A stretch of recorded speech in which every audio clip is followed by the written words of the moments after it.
भारतीय जवान किसान पार्टी के प्रदेश अध्यक्ष एवं पूर्व सैनिक सूबेदार मेजर कुलवंत सिंह पटियाल ने बरठी में प्रेस कॉन्फ्रेंस कर 2027 के विधानसभा चुनाव को लेकर पार्टी के चुनावी मैदान में उतरने का ऐलान किया। उन्होंने कहा कि पार्टी सैनिकों, किसानों, युवाओं और आम जनता की आवाज को मजबूती से उठाएगी। पटियाल ने अग्निवीर योजना का विरोध करते हुए कहा कि 4 वर्ष की सेवा के बाद जवानों को बाहर करना चिंता का विषय है। उन्होंने अर्धसैनिक बलों की पेंशन व्यवस्था में सुधार की मांग भी उठाई। उन्होंने कहा कि पार्टी ने 19 महीने तक सैनिकों के मुद्दों के लिए संघर्ष किया, लेकिन राजनीतिक दलों ने गंभीरता नहीं दिखाई। उन्होंने आरक्षण को आर्थिक आधार पर देने, पेपर लीक रोकने और युवाओं को राजनीति में आगे लाने की बात कही। पटियाल ने युवाओं से पार्टी जुड़ने का आह्वान किया। आज का जो प्रेस मीट है, हम 2027 के विधानसभा के चुनावों को लेकर जो आज देश में जो हालात चले हुए हैं, उनके ऊपर उन विचारों को जनता तक पहुंचाने के लिए, और मैं उम्मीद करूंगा कि हमारे जो सुझाव और जो हमारे बातें हैं उनको लोग समझें और जिसको भी नॉलेज भी आती हो आगे से आगे इन चीजों को बढ़ाए। हमारा पहला एजेंडा, हम सब प्रदेश व देश में एक पार्टी लेकर आए हैं जिसका नाम है भारतीय जवान किसान पार्टी। हम दिल्ली में 19 महीने लड़ाई अग्निवीरों की लड़ी और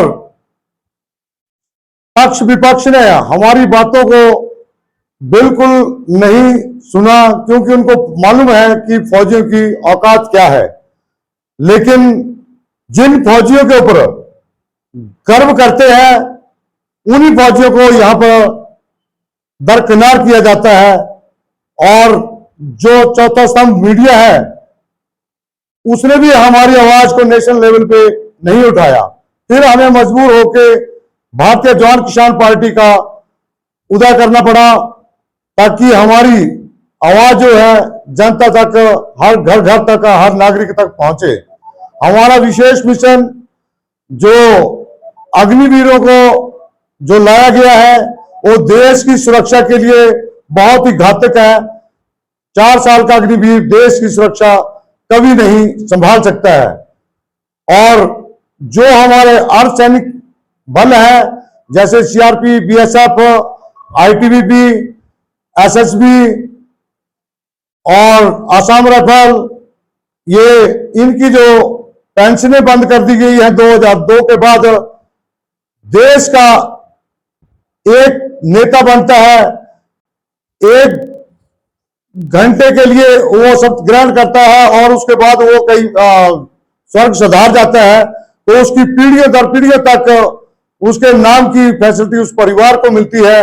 लेकिन जो सरहदों पे तपती धूप में और उस रेगिस्तान जैसी गर्मी में और ग्लेशियर जैसे बर्फीले इलाके में अपने जीवन का, अपनी जान को अपनी हथेली के ऊपर रख के देश की सुरक्षा के लिए जो हमेशा तत्पर रहते हैं, और उनकी बातों को ये नेतागण, ये सरकारें नहीं सुन रही है। और आज मैं हिमाचल के बीच में हर विधानसभा से विधानसभा के लिए, विधायकों के निर्माण के लिए नए से नए लोगों को आगे लाने की कोशिश में हूं। और मैं युवा पीढ़ी से एक निवेदन करता हूं कि वो बढ़ चढ़कर पार्टी को ज्वाइन करें और देश हित के बारे में वो काम करें। हमारा विशेष मिशन आज देश जाति पाति और धर्म के नाम पे बांटा जा रहा है, जबकि नीचे समाज में बोलते हैं कि SC ST एक्ट लेके आए, वो भी समाज को एक विद्रोह पैदा करने वाली बात आ गई। उसके बाद UGC लेके आ गए, और जो नीट के जो लीक पेपर हो रहे हैं, और मैं चाहूंगा, जो मेरी पार्टी का और मेरा जो अपना संकल्प है, कि आरक्षण हो आर्थिक स्थिति के ऊपर, और आर्थिक स्थिति के ऊपर भी आरक्षण सिर्फ उसकी एजुकेशन और हेल्थ के लिए, बाकी सर्विस के लिए कोई आरक्षण ना हो। मैं ये विशेष मिशन लेके जनता के बीच में जाऊंगा और जनता इन चीजों को समझेगी और साम दाम दंड भेद की नीति को हटा के हमें एक न्याय की तरफ और हर नागरिक अपनी वैल्यू को समझे और अपना चुनाव खुद करे, ना कि वो किसी नेता के लिए आगे आए। खुद अपना चुनाव करके देश की तरक्की के लिए सोचे, ना कि अपने स्वार्थ के लिए सोचे। जय हिंद, जय जवान, जय किसान, वंदे मातरम।